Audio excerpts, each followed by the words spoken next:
வணக்கம் மக்களே, மீண்டும் உங்களை சந்திப்பதில் பெரும் மகிழ்ச்சி. ஜிடி நாயுடு, இந்தியாவின் எடிசன் அப்படின்னு அழைக்கப்படுற ஜிடி நாயுடோட வாழ்க்கை வரலாறு தான் இந்த படம். ஸோ இந்த ஒன்லைன்ன்றது அவரோட இந்த வாழ்க்கை வரலாறு தான்.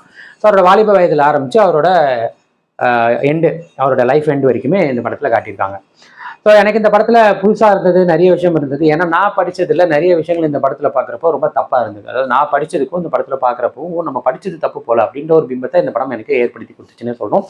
ஸோ தொடர்ந்து முதல்ல எனக்கு இந்த படத்தில் என்ன பிடிச்சிருந்ததுன்றது போயிடலாம். ஃபர்ஸ்ட் எனக்கு இந்த படத்தில் மாதவன், அதாவது ஒரு பயோபிக் அப்படின்னு எடுத்துக்கிட்டா மாதவனை தாராளமாக கேஷ் பண்ணலாம் அப்படின்ற அளவுக்கு மாதவனோட நடிப்பு தொடர்ந்து அவர் ப்ரூவ் பண்ணிகிட்டே வராரு. ஸோ இந்த படத்துலையுமே ஜிடி நாயுடுவா அவர் கேரக்டராகவே வாழ்ந்திருக்காருன்னு சொல்லணும். அற்புதமான ஒரு ஆக்டிங், பயங்கரமாக பின்னி பேடல் எடுத்துட்டாரு. அதே மாதிரி தான் அவங்களுக்கு ஹீரோயினாக வந்த உஷாரா விஜயனா இருக்கட்டும், பிரியாமணியாக இருக்கட்டும், ரெண்டு பேருமே அற்புதமான நடிப்பை வெளிப்படுத்தினாங்க. பயங்கரமான ஒரு எப்படி சொல்கிறது, அந்த ஹீரோக்கான ஒரு லெவலை இவங்க ரெண்டு பேருமே, அந்த ஹீரோயின்ஸ் ரெண்டு பேருமே மெயின்டைன் பண்ணியிருக்காங்க.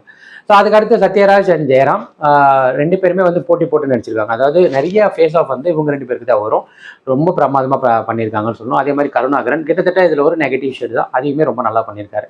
ஸோ வினய், மற்ற கேரக்டர்ஸ் எல்லாருமே படத்தில் இருக்காங்க. அவங்களுக்கான வேலையை சரியாக செஞ்சுருக்காங்க. அந்த பர்ஃபார்மன்ஸ் பயங்கரமாக இருந்தது, எல்லாரோட நடிப்புமே. அதுக்கடுத்து இந்த படத்தோட பின்னணி இசை, கோவிந்த் வசந்தாவோட பின்னணி இசை நிறைய இடங்களில் கூர்பம் கொடுத்துச்சு. ஆக்சுவலாக ரியாலிட்டியில் நம்ம அந்த இடத்துல அந்த தருவாயில் நம்ம இருந்திருந்தோம், நம்மளுக்கு எவ்வளோ புல்லரிச்சிருக்குமோ அதை இந்த படத்தில் அந்த சீனை காட்டுறப்போ நம்மளுக்கு இசை மூலிமா அதை கொடுத்துருக்காருன்னு சொன்னோம். நம்மள அந்த இடத்துக்கே கூப்பிட்டு போயிருக்காரு. ஸோ பின்னணி இசை, பாடல்கள் ரெண்டுமே பிரமாதமாக இருந்தது. மூன்றாவது இந்த படத்தோட மேக்கிங், ப்ரொடக்ஷன் வேல்யூ அற்புதமாக இருந்ததுன்னு சொல்லணும். சூப்பராக இருந்துச்சு. நம்மளை நிறைய இடத்துல 1914 கூப்பிட்டு போனாங்க. அதாவது இந்த காலகட்டங்களே பார்த்தீங்கன்னா 1914 ஆரம்பிச்சு ஒரு 84, 86 முடிஞ்சிடும். பட் அதை நம்மளை பார்க்குறப்போ நம்ம அந்த காலகட்டத்தில் இருந்த ஒரு உணர்வை கொடுத்ததுல ப்ரொடக்ஷன் வேல்யூக்கு ஒரு மிகப்பெரிய ஒரு பங்காற்றல் இருக்குது. அதிலும் முக்கியமாக ஆர்ட் டிபார்ட்மெண்ட் ரொம்ப மெனக்கெட்டுருக்காங்க. அதே மாதிரி காஸ்டியூம் டிசைனர்ஸாக இருக்கட்டும், அதாவது இந்த படத்தோட கேமரா பிகைண்டில் வேலை பார்க்குறவங்க ரொம்ப அதிகமான உழைப்பை போட்டிருக்காங்கன்றது இந்த படத்தை பார்க்குறப்பவே தெரியுது. ஸோ அந்த ப்ரொடக்ஷன் வேல்யூ அண்ட் தென் இந்த டெக்னிக்கலி இந்த டிபார்ட்மெண்ட் எல்லாருமே பயங்கரமாக ஒர்க் பண்ணியிருக்காங்க. அதுக்கடுத்து சினிமாட்டோகிராஃபி ரொம்ப பிரமாதமாக இருந்ததுன்னு சொல்லணும். ஸோ அந்த காலகட்டத்துக்கு ஏற்ற மாதிரி நிறைய இடங்கள் இந்த பிளாக் அண்ட் ஒயிட் விஷுவல்ஸாக காட்டுறதா இருக்கட்டும், அதுக்கப்புறம் அது கலருக்கு மாறுறதா இருக்கட்டும், வாட் எவர் அதெல்லாம் பிம்பமாக ஏற்படுத்துது. கலர் கிரேடிங், எடிட்டிங் பேட்டர்ன் எல்லாமே சூப்பராக இருந்துச்சு. அதாவது நிறைய இடங்களில் நம்மளுக்கு ஒவ்வொரு ஊர் போயிட்டு வரும், ஜெர்மனி போயிட்டு வருவோம், அந்த இந்தியா காட்டுவாங்க, இந்தியாவுக்குள்ள கோயம்புத்தூரை காட்டுவாங்க. அந்த மாதிரி ஒவ்வொரு இடங்களில் போகும். அந்தந்த ஊர்களுக்கு ஏற்ற மாதிரி எடிட்டிங் பேட்டர்னாக இருக்கட்டும், விஷுவல்ஸாக இருக்கட்டும் பிரமாதமாக இருந்துச்சு. ஸோ ஓவராலாக எனக்கு இந்த படம் எந்த இடத்துலையுமே போர் அடிக்காமல் இருந்த அந்த ஸ்க்ரீன் பிளேயுமே ரொம்ப பிரமாதமாக இருந்தது. ஒரு பயோபிக்னு எடுத்துட்டா ஏதோ ஒரு கட்டத்தில் நம்ம வேறு விதமாக காட்டி ஆகணும், சினிமாக்காக சில மாற்றி ஆகணும் அப்படிலாம் எதுவும் பண்ணாமல் அப்படியே ரியாலிட்டியில் கொண்டு வந்தும் அதையுமே நம்மளால் ரொம்ப என்கேஜிங்காக என்டர்டெயின் பண்ணவும் முடியும். கமர்ஷியல் படங்களாக மாதிரியும் நிறைய இடங்களில் கொண்டு வந்த விதமும் ரொம்ப பிரமாதமாக இருந்தது. ஸோ அந்த ரைட்டிங்குமே ரொம்ப நல்லா இருந்தது. ஸோ ஓவராலாக ஜிடி நாயுடு என்ன சொல்ல வருதுன்னு பார்த்தீங்கன்னா, இந்தியாவின் எடிசன் அப்படின்னு ரொம்ப நம்ம தலையில் தூக்கி வச்சுட்டு கொண்டாடப்பட வேண்டிய ஒருத்தர் ரொம்ப லேட்டாக தான் அவரை புரிஞ்சுக்கிட்டோம் அப்படின்ற ஒரு குற்ற உணர்வை இந்த படம் கண்டிப்பாக ஏற்படுத்தும். ஏன்னா அவர் எவ்வளோ தூரத்துக்கு மக்களுக்காகவும் இந்த நாட்டுக்காகவும் இந்த நாட்டோட வளர்ச்சிக்காகவும் அவர் எவ்வளோ தூரத்துக்கு இந்த அரசாங்கமும் இந்த சர்க்காரும் கஷ்டப்படுத்தினாலும் கூட, அது பிரிட்டிஷாக இருக்கட்டும், நம்ம ஆளுங்களாக இருக்கட்டும்,